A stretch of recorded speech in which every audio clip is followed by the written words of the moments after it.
ചെറുതായിട്ടൊരു ടെൻഷൻ അടുപ്പിച്ചൊരു കേക്കാണ് കേട്ടോ ഇന്ന് കാണിക്കുന്നത്.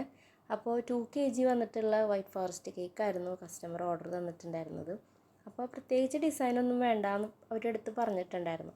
അപ്പോൾ ഞാൻ വിചാരിച്ചു സുഖമായിട്ട് ചെയ്യാമല്ലോ, പ്രത്യേകിച്ച് ഡിസൈനൊന്നും ഇല്ലാത്തതല്ലേ എന്ന് വെച്ചിട്ട് അങ്ങനെ ഫൈനൽ കോട്ടിങ്ങൊക്കെ ചെയ്ത് ഫ്രിഡ്ജിൽ വെച്ചേക്കായിരുന്നു. അപ്പോൾ രാത്രി ആയപ്പോൾ മെസ്സേജ് അയച്ചിരിക്കുന്നു, ഒരു ഫോട്ടോ അയച്ചിട്ടുണ്ട്, അതിൻ്റെ ഡിസൈൻ സൈഡിലാണ്, പക്ഷേ അത് ടോപ്പിൽ കൊടുത്ത് കുറച്ച് ബട്ടർഫ്ലൈസും വെച്ചിട്ട് ചെയ്തു തരുമെന്ന് ചോദിച്ചു.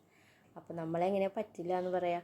അപ്പോൾ ആ കേക്ക് റൗണ്ടിലായ കാരണം അതിൻ്റെ സൈഡിൽ കൊടുത്തിട്ടുള്ള കാണുമ്പോൾ നല്ല ക്യൂട്ടായിട്ട് തോന്നിയിട്ടുണ്ടായിരുന്നു കേട്ടോ.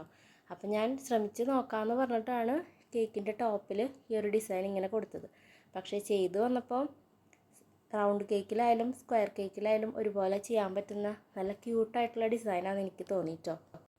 അങ്ങനെ രാത്രി തന്നെ നിന്നിട്ട് ഈ ഡിസൈനൊക്കെ കംപ്ലീറ്റ് ചെയ്തിട്ട് ഇത് കുറച്ച് നേരം ഫ്രിഡ്ജിൽ വെച്ചു. എന്നിട്ട് വീണ്ടും എടുത്തിട്ടാണ് ആ ഒരു വൈറ്റ് ചെറിയ സൈഡിലെ ഡോട്ട്സൊക്കെ കൊടുത്ത് ഫിനിഷ് ആക്കിയിട്ട് ഓവർനൈറ്റ് ഫുള്ളായിട്ട് പിന്നെ ഫ്രിഡ്ജിൽ വെച്ചു കേട്ടോ.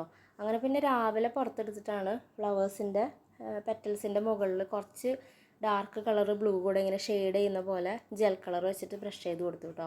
പിന്നെ പേരും വെച്ചു. അങ്ങനെ പിന്നെ കുറച്ച് ബട്ടർഫ്ലൈസൊക്കെ ടോപ്പിലും വെച്ചു. ഷുഗർ ബോൾസൊക്കെ ഇട്ട് ഡെക്കറേറ്റ് ചെയ്തപ്പോൾ കേക്ക് നല്ല ക്യൂട്ടായിട്ടുണ്ട്. അപ്പോൾ ഇതാണ് കേക്കിൻ്റെ ഫൈനൽ ലുക്ക്.